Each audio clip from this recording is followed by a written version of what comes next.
sometimes it just gets to be too much, and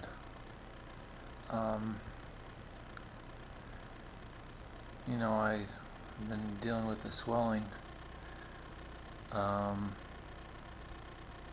my backside, but then,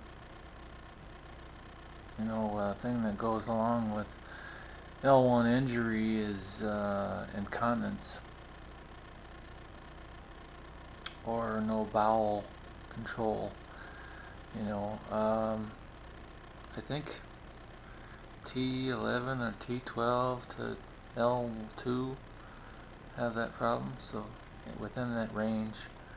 But I'm an L1, and so I've always had the problem with incontinence, so I don't know when I'm going to go, when I have to go. The only thing that helps me out a lot is my wife. She has a good sniffer. She has a good nose, so she can tell. So she can, well, like if I fart or pass gas or something like that, then she is a better sniffer, and you would think that I would. You would think that I would be able to smell really good because I have a huge nose, but I guess that doesn't matter. Anyway, maybe women can smell better or have a better sniffer than men do. I don't know. But anyway, so she smells, you know, that I pass gas, and that's usually a precursor to having an accident in bed, or having an accident, you know, in your wheelchair or something like that. So whenever she tells me, you know, usually I lay down, you know, about 7 hours straight because of the swelling, and then I get up for a half hour or an hour, and then I lay back down again for about 7 hours straight. I try to, because it just really doesn't, it really helps out with it makes that swelling so that it's not yelling at me or screaming at me.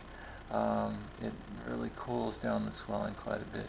But anyway, so after about 7 hours, I've been laying down for about 7 hours, and she comes home from work, then if the room smells, you know, or you know, if I farted or something like that, I might not be able to smell it. So I don't know if you can smell your own farts. But anyway, I'm not very good at it, and I don't have a very good smeller, and so anyway, she smells it and she says, "Oh my God," you know, she tells me right away, and it's a bummer, but that is a precursor to, you know, to an accident, to having an accident. So otherwise, you know, I don't know if I'm going to have an accident or not. The only other way that I can tell if I'm going to have an accident in my pants or in the bed or something like that is if my tummy is growling, or if it's making funny noises, or if I feel the gas is moving around in my intestinal area. You know, and I understand that the higher your injury is, you know, I'll say you're a T7 or a you know, T4 or T10, T11, T9. I don't know if they can feel it, if they can feel their stomach or their intestines making funny noises, or making feeling uncomfortable. Also, or if it's just you know, those low injuries like L1, you know, and T12, that you can feel your intestines a little bit.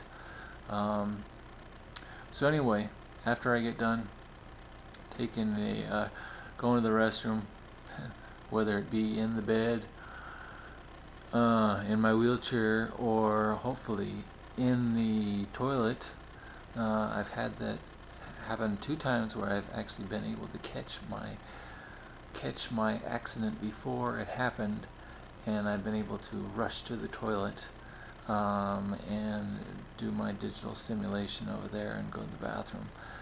That's what I do, is I do digital stimulation. Some people can just sit on the toilet and just wait for it to happen, but for me it doesn't help. I have to